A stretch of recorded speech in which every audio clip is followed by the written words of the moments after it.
Hello lovely people, Happy New Year, welcome to my channel. I know this movie was released last year, but I've just seen it and I absolutely wanted to talk about it.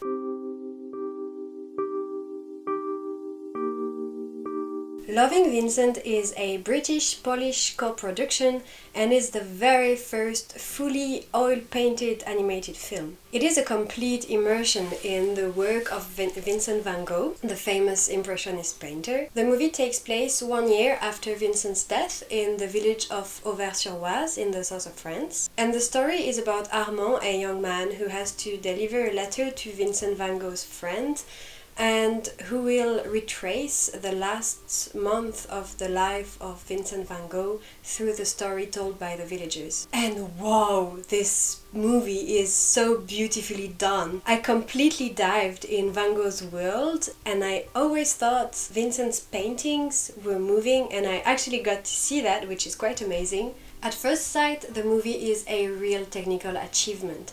They needed 6 years to complete it, with more than 100 artists painting the 65,000 frames with oil painting.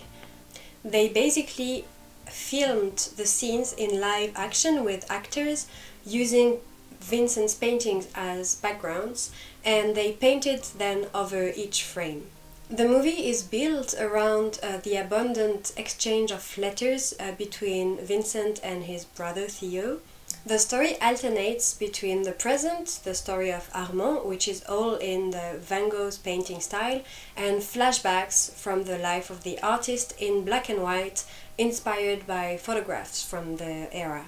At the first place, this technique is quite disturbing because it's not at all like the techniques you used to see, and any animator will tell you animating something by drawing or painting over a video doesn't really do the trick, because if you don't add exaggeration to the movement, the animation looks quite stiff. And that's a little bit what happens here. It's quite unnatural and unusual, but it definitely gives something more to the movie. And I actually got used to it because Van Gogh's style is so rich, the colors are so catchy and so beautiful. All the color moves, and sometimes you just want to look at the colors moving and you don't pay too much attention to the story. And it was also quite cool to see Sacha Ronan or Jerome Flynn Van Goghized.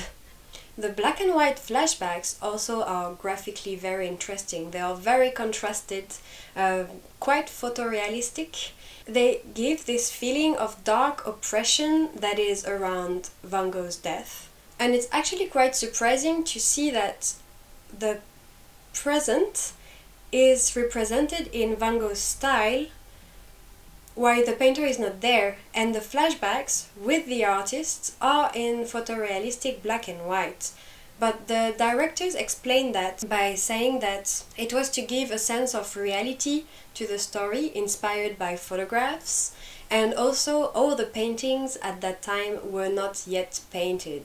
So Vincent's paintings are basically used in the present to offer a vision of the world marked by the absence of Vincent, but also marked by the legacy, the huge legacy of his paintings, not only in the art world, but also in this small village world in which Vincent's death left a deep scar.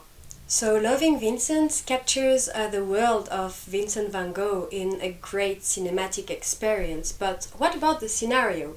Well, it's quite slow and sometimes complex, but I think it fits well with the pictorial atmosphere of the movie.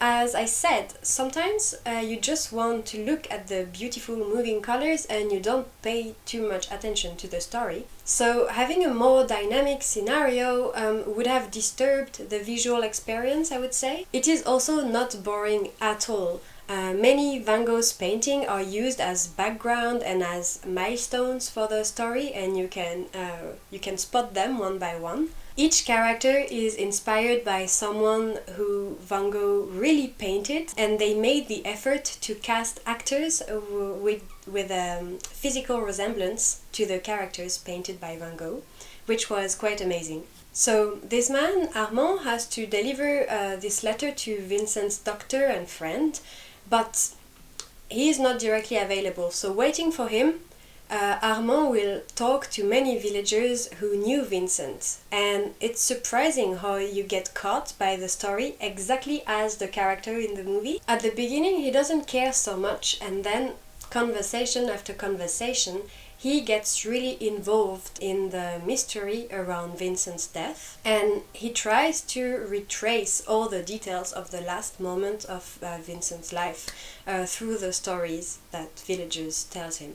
And being immersed in the painter's style, in the places he lived in and the people he knew, we really feel close to the madman, and we start to feel what he felt. I felt his loneliness, for example. Although the painter is rarely represented alone in the movie, because the story is told through other people's eyes, but each villager who tells a story is alone in the frame, like in the paintings. I also felt his depression through the flashbacks, so the details of Vincent's life, even the happy ones, are shown in this deep black and white, very contrasted, oppressive scenes. We also have a glimpse of how he saw the world and how even the little tiny things would find credit in front of his eyes. He could see beauty in anything, but a beauty that was always tinted with melancholia. And you really don't need to be a Van Gogh expert, I'm definitely not, to feel his personality and to feel close to him. There is also a reflection on reality and truth throughout the movie. First, well, because Van Gogh's death, the mysterious conditions of his death at the time have never been investigated. And the directors don't give us one truth. We get the villagers' own versions of the story, like many realities entangled together, but it's still open to interpretation. And the whole thing is then really touching, very intimate, and it feels right. To conclude, I would say that Loving Vincent is stunning. It's visually beautiful, it's a real technical achievement, and I would really like to see more movies which experiment things like that presented to the large audience. This movie is fascinating, as is the man it pays tribute to. It was all for Loving Vincent. Please take the time to see this movie, it's really worth it. And thank you for listening to me until the end. Please don't forget to subscribe, like, give a comment if you feel like, and I see you next time.